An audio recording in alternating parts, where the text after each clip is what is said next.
This video, I'm going to give some feedback and some final thoughts on our week 3 content and your work and such. If you pay attention and watch all the way till the end, I will show you my favorite pictures from the Pear Deck. So you should watch all the way to the end. So first, I'm actually going to step back to week 2. And on week 2, we did that activity where you watched a video on the TED Ed platform, and then you watched a video on the Vialog platform.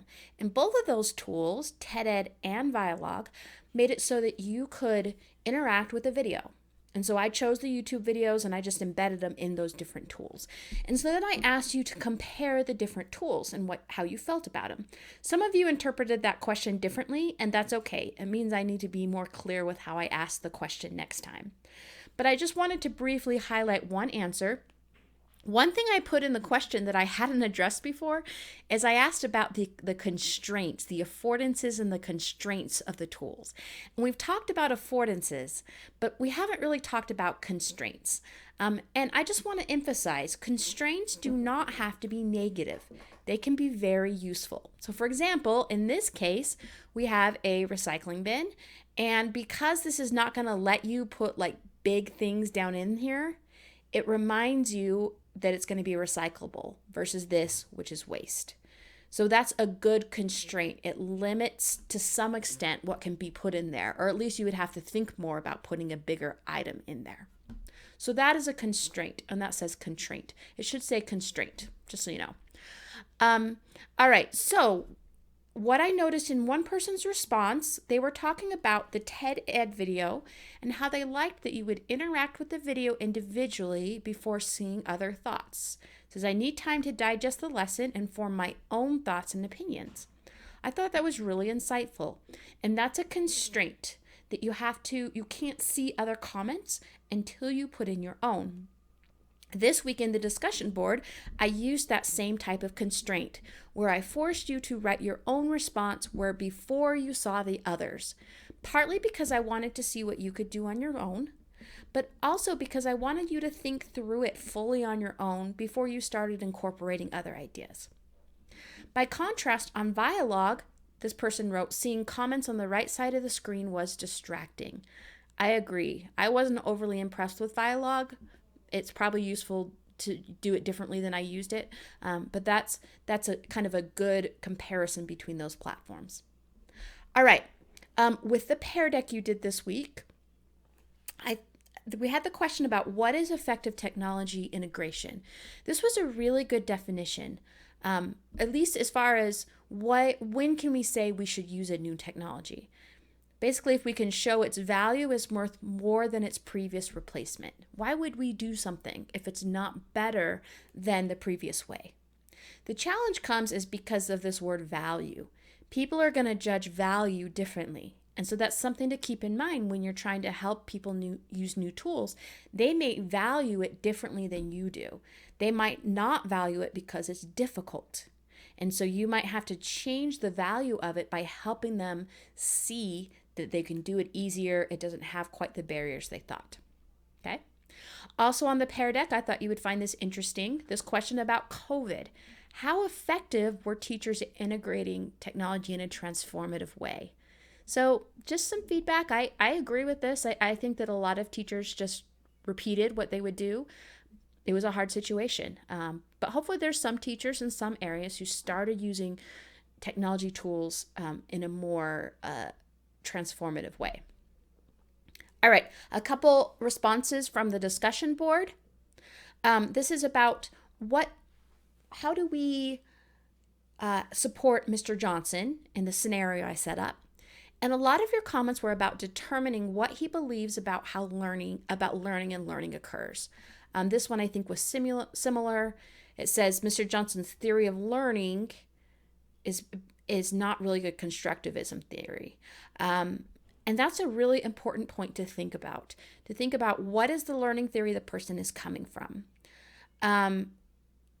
Another thing is trying to get out what the teacher's concerns are. There's an adoption model I didn't talk about that's called the concerns-based adoption model that does just this. It focuses on what types of concerns teachers have with something, and that can help you facilitate integration or adoption of new things.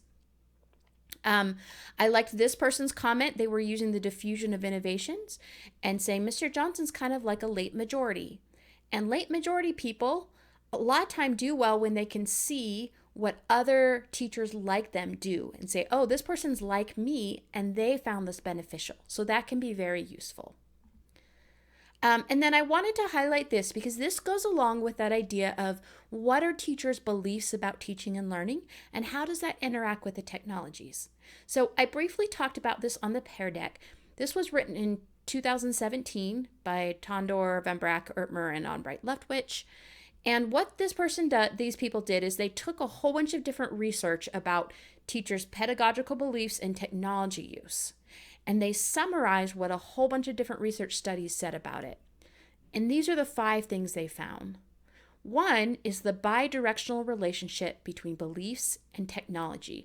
And I talked about that in the Pear Deck with the arrow that goes both ways.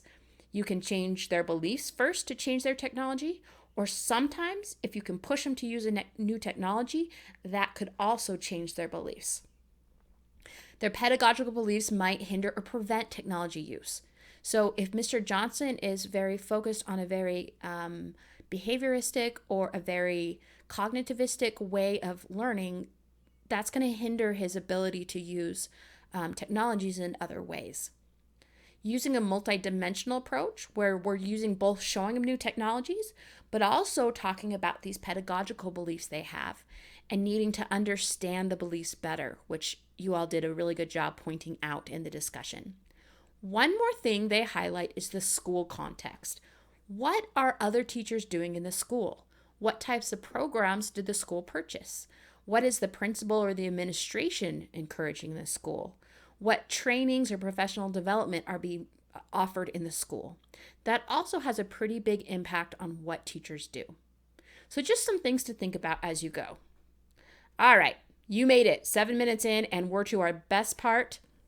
Here we go. Picture number 1. Draw a picture of a mind tool, a mind mapping, and what it can do to interact with human capabilities. It can be used to improve memory. I thought this was a particularly insightful idea because a lot of time we think of a tool as a physical thing like a calculator, but ideas like this and structures like this can also be very effective mind tools to help us see and organize things differently.